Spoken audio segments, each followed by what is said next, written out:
All right, welcome back. We are at section 4.6. We're going to talk about isosceles and equilateral triangles. And you say, well, we've already talked about isosceles triangles and equilateral triangles. Well, you're right, we absolutely have. So let's review a little bit, but we're going to go a step further with this stuff. Let's put an isosceles triangle down here. If you remember, an isosceles triangle is a triangle with at least two sides equal to each other. But then we said, that's the technical definition, but we'll probably stick with an isosceles triangle as being a triangle with exactly two sides equal, even though the definition says at least two. Because an equilateral triangle has two sides equal, so we could call that isosceles as well. So we'll just stick with isosceles with two of the sides are equal. So if I said that this side was equal to this side, then I know that that's an isosceles triangle. Let's go a step further and talk about a couple other things in here. You also have some, let's talk about the equal sides.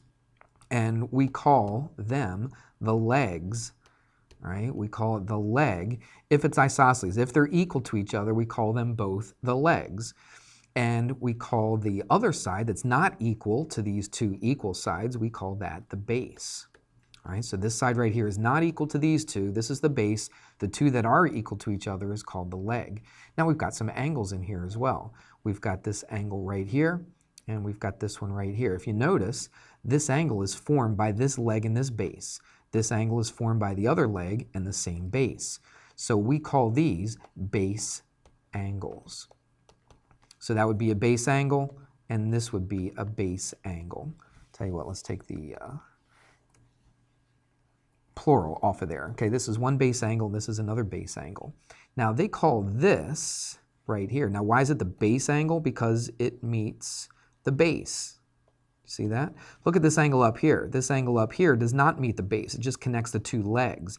We call this angle right here the vertex angle. So every once in a while they'll mention, okay, the two base angles of a triangle are blah, blah, blah. Well, you need to know what they're talking about when they talk about the base angles.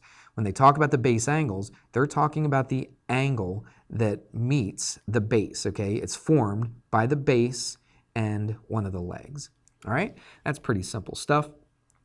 It's just basically vocabulary. Let's go on and talk about a little bit more detail about an isosceles triangle. Okay, let's put another isosceles triangle up here. Just change the shape of it just to make it look a little different so they don't all look the same. So this is an isosceles triangle, and these two sides would be the ones that were equal to each other. So there's my isosceles triangle. Let's label it. Let's call this ABC. All right, so I have side AB equaling side AC. So it's an isosceles triangle. Now, we have a thing called the isosceles, let's spell it out again, isosceles triangle theorem. And this is a pretty cool thing. You're going to use this quite a bit. This really comes in handy. The isosceles triangle theorem says this: if I take these two sides right here, if they're equal to each other, the isosceles triangle theorem says if two sides of a triangle are equal, then the angles that are opposite those equal sides are going to be equal as well.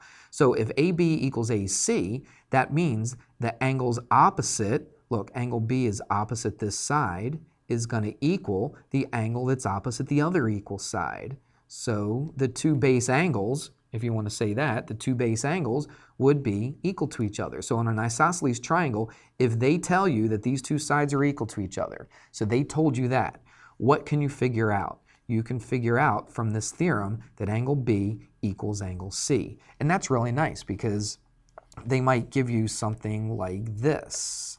Let's get rid of all this.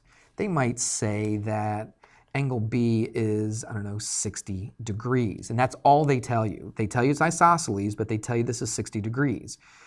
Now, you remember before that all three angles add up to 180 degrees. But if you only know one angle, how are you going to find the other two? You can't just subtract this from 180. You don't know what those other two are equal to. What's nice about this theorem is this, that if this side is equal to this side, that must mean that angle B is equal to angle C. See how the opposite angles, right? They're opposite these equal sides. They have to be equal as well. So if I told you this was 60 degrees, then guess what this is? This is going to be 60 degrees as well because they are equal to each other because of the isosceles triangle theorem.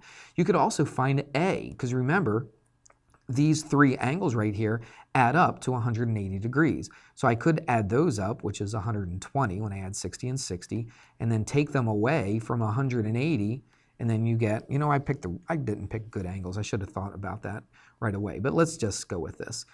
Yeah, you know what? Sorry about that. I consider just starting this video over again, but let's try different angles because there's a reason. I'll show you later. Let's say these are 70 degrees. How about that? We'll do the same thing. So if that's 70 and that's 70 right there, because if this is 70, these are equal to each other because they're opposite these equal sides. So you add those up, it's 140. Take that away from 180 degrees and you get 40 degrees. What does that mean? That means angle A is 40 degrees.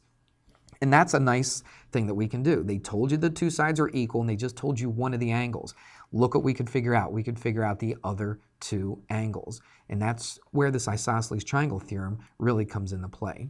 Let's do another theorem. All right, here's another isosceles triangle. Actually, we don't know it's isosceles just yet. I haven't said that it's isosceles, okay? So forget what I said earlier. So we just have a triangle, and look what they tell you. This is what they're going to tell you on this triangle. They tell you on this triangle, again, let's name it, call it XYZ. So they tell you that angle Y is equal to angle Z. They don't tell you it's isosceles. They just tell you that these two angles are equal to each other. Well, it kind of makes sense from what we did before. Remember, if I knew that this side was equal to this side, then the opposite angles would be equal to each other. So what do you think this is? This is actually the converse of the Isosceles Triangle theorem. All right, which says this. Remember what the Isosceles Triangle theorem said. It said if two sides of a triangle are equal, then the opposite angles would be equal. This starts off saying what? If the two angles are equal to each other. So we started off saying the two angles are equal to each other. So what does that tell you about the other parts of the triangle? If the two angles are equal, then I can say that the two sides are going to be equal. Notice the difference. It started off saying if the angles are equal, then what must be true? Then the two sides must be equal. So if the two sides are equal or congruent, what kind of a triangle is it then? Well, it's an isosceles triangle. So that's the converse. We changed the if and the then around. The actual Isosceles Triangle theorem said if two sides are equal, then the two angles are equal. This switched the if and the then around. That's what the converse does. If the two angles are equal, then the two sides are equal. So that's kind of nice as well. So let's do a quick little example, real simple example. So I don't even have to know what the degree of these angles are. I just know that they're equal to each other. Now let's say the length of this was 5. And that's all I knew. I didn't know anything else. I knew these two angles are equal, and I knew the length of this was 5. That's all I knew. Well, if you know the two angles are equal, you know the two opposite sides are equal. So if this is 5, then this must be 5 as well.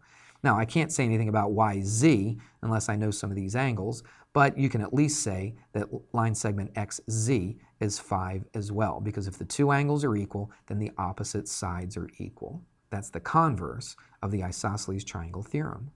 Okay, here's a quick little example that we're going to do. It's not too hard. It says, first part says, name two unmarked congruent angles. Well, I have two marked congruent angles right here. I want to find two unmarked congruent angles. So what two angles are actually equal to each other that are not marked equal to each other? Well, how do we find that? Well, what I'm looking at is I'm looking at the two segments. See, I see this isosceles triangle right here, ABC. I see that, and I see these two sides are equal to each other. So if these two sides are equal to each other, that means that the angles opposite those two sides have to equal each other as well. Make that a little thicker so I can see it better. All right, so there's my two unmarked congruent angles. Now they're marked, okay, because I just marked them. Next thing says, name two unmarked congruent segments. Well, again, these two are already marked. What other segments would be equal to each other? Well, they told you that angle D and this angle ACD, this one right here, are equal to each other. That means the sides opposite those equal angles must be equal. So this side right here is already marked, but what other side this side, AD, is opposite this angle right here.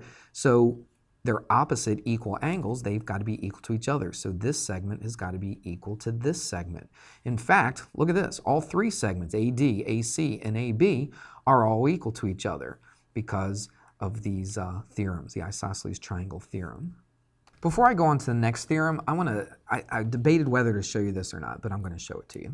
You won't have to do this on a homework or anything, but I just thought it would be interesting to see that why is the Isosceles Triangle theorem work? Okay, why does it work? So what I'm going to do is I'm going to start with an isosceles triangle. So I know, and this is basically a proof, but I'm not going to write all the steps down. I'm just going to explain it to you. So I've been told that Ln is equal to Lp.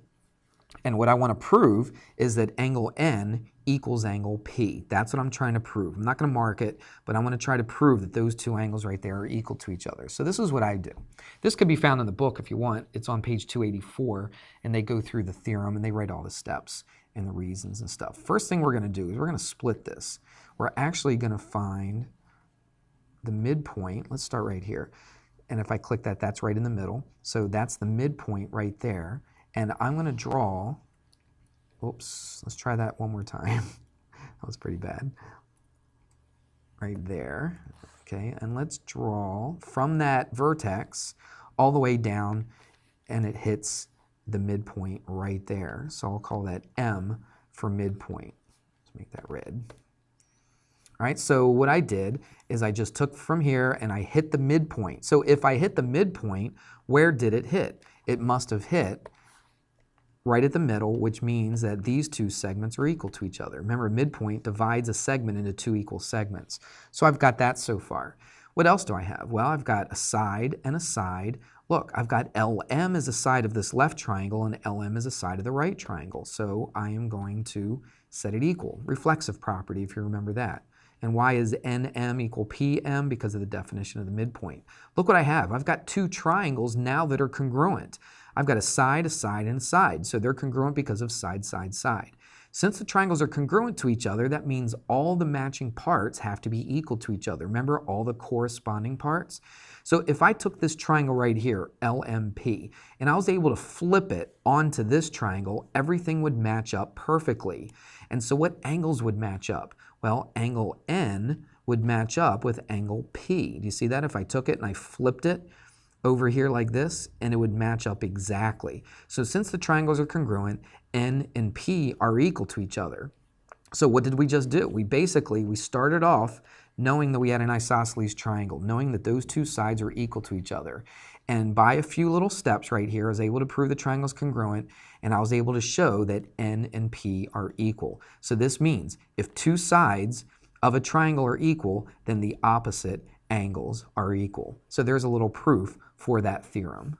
Okay, here's the next part. Remember, the title of this lesson was Isosceles and Equilateral. So what I've done here is I've drawn an equilateral triangle, and let's talk about that for a second. So if it's equilateral, that means that all three sides are equal to each other. Let's kind of take the theorem that we just did, that isosceles triangle theorem, and let's do a little work with that. If these two sides are equal to each other, then the opposite angles are equal to each other. So these two down here must equal because of these two sides being equal. But we have another pair of equal sides, don't we? Let's take this one and this one. So what sides are opposite, or what angles are opposite those two sides? Well, this angle is opposite this side. What angle is opposite this side? This one up here. So they must be equal to each other. So if this already has one arc on it, then this one right here must have one arc on it. So check it out. If you have an equilateral triangle, if all three sides are equal to each other, what did we just show right here? We just showed, it's kind of like a little bit of a mini proof, we just showed that all three angles are going to be equal to each other. So let's write this down. So if you have a equilateral triangle, so if it's equilateral, if all three sides are equal, guess what must be true about the angles? Then all three angles are equal. How would we say that? Then we would say, if it's an equilateral triangle, then it's an equiangular triangle. So if all three sides are equal, that automatically means that all three angles are equal to each other. And it works the other way. You could flip-flop it. That's the converse, okay? If you flip-flop it, change the if and the then. So let's say we started off with two equal angles. Let's say that's the only thing that we knew. All right, so let's get rid of all that. So what if we started off saying, okay, I got two angles that are equal to each other? Well, I should know that if two angles are equal, remember the third angle theorem? If two angles of a triangle are equal, let's not do that. Let's do it this way, okay? If these two angles right here are equal to each other, then these two sides are equal to each other. And you know what? I should have started off not with 2, but 3. Okay, if all 3 angles are equal to each other, sorry. So if all 3 angles are equal to each other, look, these two are equal, so these two sides are equal. Look, this angle right here is equal to this angle right here. So this side is opposite this angle. This side is opposite this equal angle, so that must be true. So we actually did two things. We said, first of all, we said if it's let me start again. If it's equilateral, then it's equiangular. Then what did we just do after that? We said if it's equiangular, then it's equilateral. So if all 3 angles are equal to each other, then all 3 sides are equal to each other. If you knew all 3 sides equal to each other, that means all 3 angles are equal to each other. And that's basically that equilateral theorem, okay? It's called, they don't even really give it a name. They just say it's a corollary, but that's okay. We'll just write it like this. If it's equilateral, then it's equiangular. If it's equiangular, then it's equilateral. Let's take a look at another equilateral triangle. They all look the same, okay, because they might be bigger or smaller, but all the angles, and you'll see here in a second, I don't want to give it away. So all 3 angles are equal to each other. Okay, so that's an equiangular triangle, which means all 3 sides are equal to each other as well. But what I want to do is I want to find out exactly how many degrees these angles actually are without me giving you anything. The only thing I told you is that all 3 angles are equal to each other. So what can I say then about the degree measure of these angles? Well, think about it. Remember all 3 angles? We'll call this angle x. Is that all right? We'll call this, since it's equal to each other, we'll call that x. Since this is equal to these, we'll call that x. So watch what happens. If I add them together, if I add all 3 of them together, x plus x plus x, that will give me 3x. What do we know about all the angles of a triangle? What do we know about the sum of all the angles of a triangle? Well, the angles of a triangle add up to 180 degrees. So watch, if I add up all 3 angles, x plus x, which is 3x, that will equal 180 degrees. Let's do a little math and actually solve for x. So we divide both sides by 3, and x is 60. That means every single angle, all 3 of them, are going to be 60 degrees. That was kind of a little proof as well, but we kind of figured out how many degrees in there. Every single time you have an equilateral triangle, doesn't matter how big or how small. Watch this, let's make this a little smaller. We can make it tiny like this, and it doesn't make any difference because if it's equilateral or it's equiangular, all 3 angles are equal to each other. And they all add up to 180, so every single one of these angles is going to be 60 degrees. If you don't believe me, watch this. Let's take this. Oh, there's the bell. As you could probably tell, I'm at school. It's parent-teacher conference day, and I have a big break right here, so I figured I'd put a couple lessons in. So let's take a look. So we're not over yet just because the bell rang. Watch this. If I took this bottom left angle and I put it right here, look at that. It's exactly the same, isn't it? Just because the triangle's smaller doesn't mean the angles are smaller. If I put it right up here, it's exactly the same angle. It fits perfectly, and it fits perfect right here. Of course, the lengths of the sides are definitely different, but the angles are all exactly the same. So that's kind of a cool thing to see. Okay, we'll finish up with, let's say 2 examples. This will be our first one. This is pretty easy. What we're going to do is find all the missing parts. We're going to find angle Z, angle Y, and line segment YZ right here. Well, let's take a look what they've given you. They've given you this length is 8, this length is 8, so they are equal to each other. What did we just learn about the isosceles triangle? If these 2 sides are equal, that must mean that these 2 angles are equal.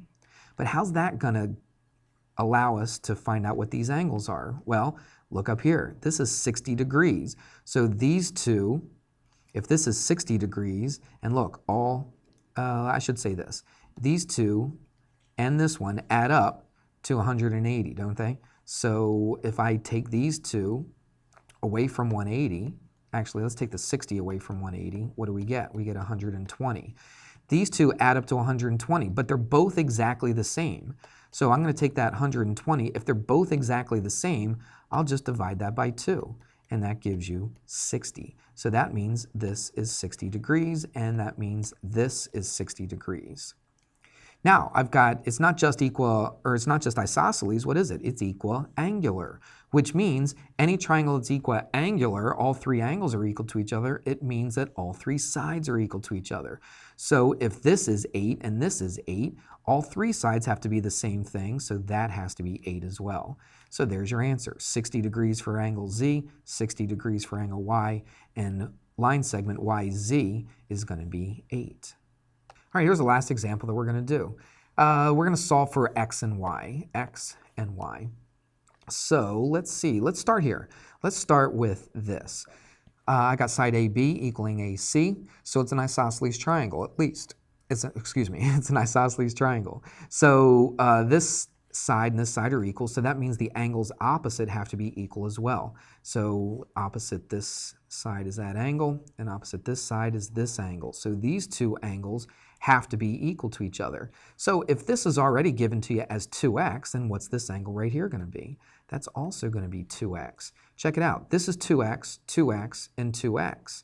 That means that they're all exactly the same. So it's an equiangular triangle. So if all three of them are the same, that means every angle is 60 degrees. It doesn't mean x is 60 degrees. It means that angle, which is 2x, is 60 degrees. Divide both sides by 2, and x is 30. Doesn't mean the angle is 30 degrees. It means x is 30. So 2 times 30 is 60. This is 2 times 30, 60. 2 times 30, 60. So I've got 60, 60, 60. That's an equiangular triangle. So that was pretty easy. That's x. What about solving for y? We're going to try to find what that y is equal to. Well, let's go back to this equal side thing. If this is 3 and these two sides are equal, then this side is going to be 3 as well. And what do we know about all three of these sides? Well, we are only given that this side was equal to this side, but now we know that all three angles are equal to each other. So if all three angles are equal to each other, that means all three sides are equal to each other. So now I know that this side, and this side are all exactly the same. So I can take this, which I'm trying to solve for, and I can set it equal to either this or this, because they're the same number. Set it equal to 3. So I'm going to go 4y minus 5 is equal to 3. You see that? Because we figured out that all three sides are equal to each other because all three angles are equal to each other. So I take this side that I don't really know, it's got the y in it, I set it equal to a side that I do know, I know it's equal to 3, and so now I can just do the math. So add a 5 to both sides, which gives you an 8, divide by 4, and it gives you a 2, and there's your answer. So x is equal to 30 and y is equal to 2. Now, they just ask you to solve for x and y, but you could very easily solve for the missing angles, all right? All three angles are 60, all three sides are 3. Check to see if it works. Put a 2 in there. 4 times 2 is 8, 8 minus 5 is 3. Yep, all three sides are 3. Okay, that's it. And I don't think that was that hard, was it? Probably a little easier than doing the proofs with side, side, side and all that kind of stuff. But there you go, pretty easy stuff. Good luck with that the next day you try this lesson. All right, we'll see you next time.